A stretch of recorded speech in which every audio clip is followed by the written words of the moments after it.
Tout au long de cette fructueuse journée, des messages forts vous ont été délivrés. Les ruptures que nous voulons voir advenir nous demanderont beaucoup d'efforts.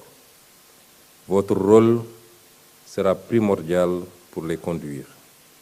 La vision Sénégal 2050, le capital humain et la bonne gouvernance, la gouvernance exemplaire, la transparence, la lutte contre la corruption, la reddition des comptes, la gouvernance de proximité, la déconcentration et la décentralisation, l'intérêt général et la culture du service public, le sens des responsabilités, l'appel à candidature, l'organisation de l'État et de ses procédures, la rationalisation des dépenses, les lettres de politique sectorielle, le dialogue de gestion, le management de la qualité, la transformation numérique, la culture de suivi et d'évaluation, la transformation de la fonction publique.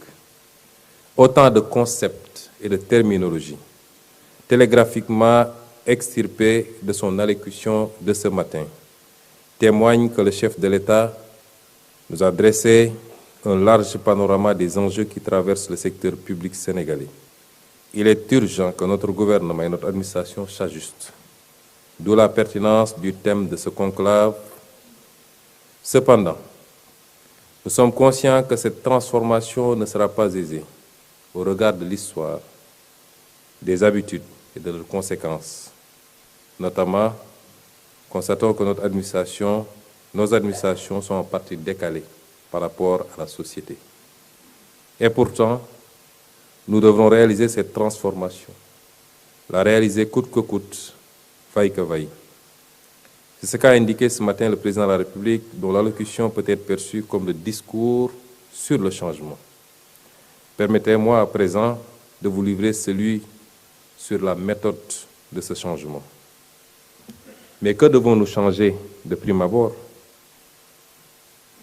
Ce que nous devons changer, c'est un système et accessoirement des structures et des procédures. Un système étant un ensemble complexe d'éléments en interaction.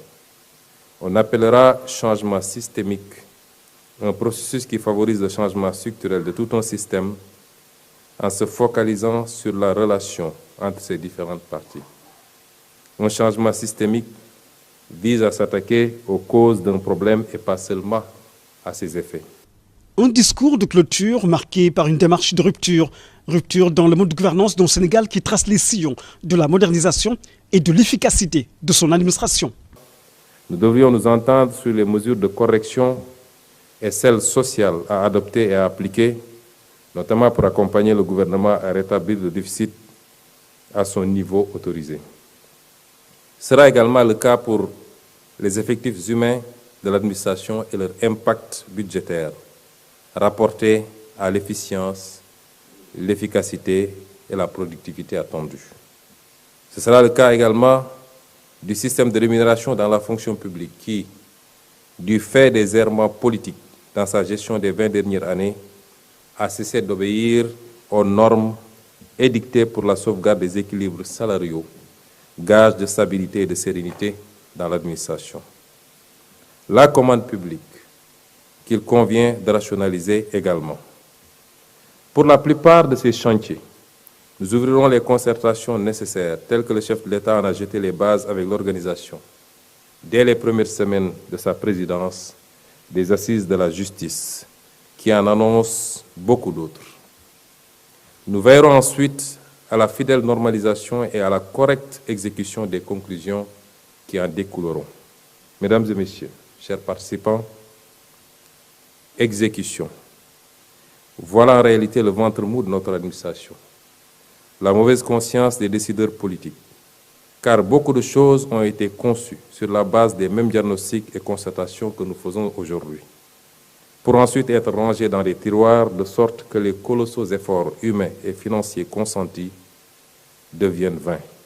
Mesdames, Messieurs, cette importante rencontre devra être donc le premier jalon pour les acteurs publics que vous êtes, d'une bonne appropriation et d'une bonne compréhension de la vision et du master plan, afin que chacun d'entre vous puisse participer activement à sa mise en exécution. Dans ce cadre, chaque structure devra disposer, dans les plus brefs délais, d'un contrat de performance avec des objectifs alignés à la lettre de politique sectorielle de sa tutelle.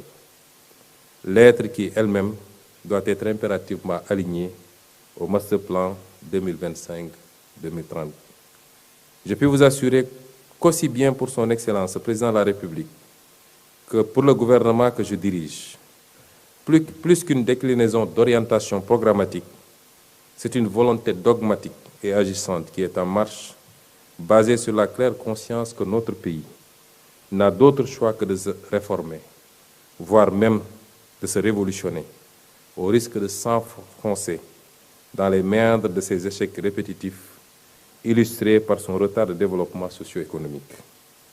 C'est le mandat que les Sénégalais ont donné au chef de l'État, le 24 mars 2024. C'est celui qu'ils ont confirmé à sa famille politique le 17 novembre 2024. Ce mandat sera honoré. Je m'évertuerai, en tant que chef du gouvernement, à ce que notre administration suive le processus enclenché dans la plus stricte discipline.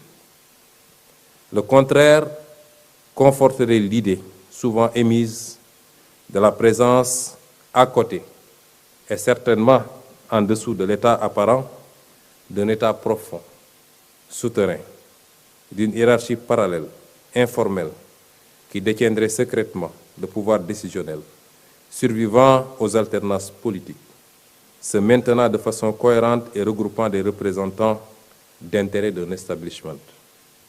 Mon gouvernement agira avec toute l'énergie nécessaire contre toute entrave vicieuse au processus de transformation.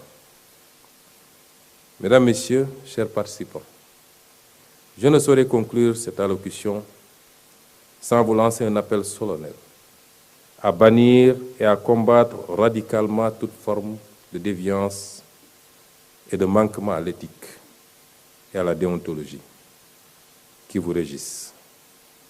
Notre administration est souvent, hélas, sous le feu de la rampe, traversée par des vagues impudiques de dossiers se rapportant à des faits de corruption, de surfacturation de marché, de trafic d'influence, de détournement de deniers publics, de prévarication foncière et immobilière.